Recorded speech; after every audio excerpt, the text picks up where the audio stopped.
বন্ধুরা আজকের এই ভিডিওতে আমরা দেখব যে ইউটিউবের ভিডিও ফোনের হোম স্ক্রিনে কিভাবে চালাতে হয়। ধরুন আপনি ইউটিউবের কোন ধরনের ভিডিওকে ফোনের হোম স্ক্রিনে চালিয়ে ফোনে বাকি অ্যাপ্লিকেশনকে ইউজ করতে চান, তাহলে কিভাবে আপনি ইউটিউবে ভিডিও দেখে বা গান শুনে ফোনে অন্য অ্যাপ্লিকেশনকে ইউজ করবেন, তাই আজকের ভিডিও দেখে আপনি বুঝতে পারবেন। তাই ভিডিওটাকে স্কিপ না করে শেষ পর্যন্ত একটু মন দিয়ে দেখে নিন। তো এখন ইউটিউবের ভিডিও ফোনের হোম স্ক্রিনে চালানোর জন্য সবার প্রথমেই আপনি ফোনের সেটিংসকে ওপেন করে নেবেন।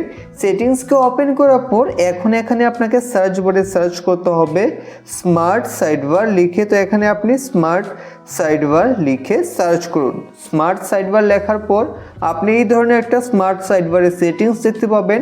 তো এখানে আপনারা ক্লিক করে দেবেন। ক্লিক করার পর এখন এখানে আপনাদের স্মার্ট সাইডবারকে এই সেটিংটাকে অন করে দিতে হবে।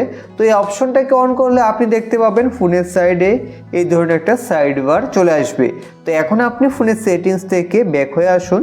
ব্যাক হয়ে আসার পর এখান থেকে আপনি ফোনের সাইডবারকে এইভাবে টানতে পারেন। তারপরে এখান থেকে আপনি ইউটিউবকে চালিয়ে ইউটিউবে কোন ধরনের গান শুনে আপনি এখান থেকে চাইলে স্ক্রিনকে ছোট বা বড় এইভাবে করতে পারেন এবং এখান থেকে আপনি স্ক্রিনকে এক জায়গা থেকে অন্য জায়গায় মুভ করতে পারবেন এবং আপনি ইউটিউবে ভিডিও দেখে বা গান শুনে আপনি ফোনে বাকি অ্যাপ্লিকেশন যেমন হোয়াটসঅ্যাপ থেকে কারোর সাথে চ্যাটিং করতে পারবেন বা আপনি ইউটিউবে গান শুনে ইনস্টাগ্রাম অ্যাপ্লিকেশনকে ইউজ করতে পারবেন। তো এইভাবে খুব সহজেই আপনি ইউটিউবের ভিডিওকে ফোনের হোম স্ক্রিনে চালাতে পারবেন। আশা করি এই ভিডিওটি আপনাদের ভালো লেগেছে। ভালো লাগলে লাইক করবেন। ধন্যবাদ।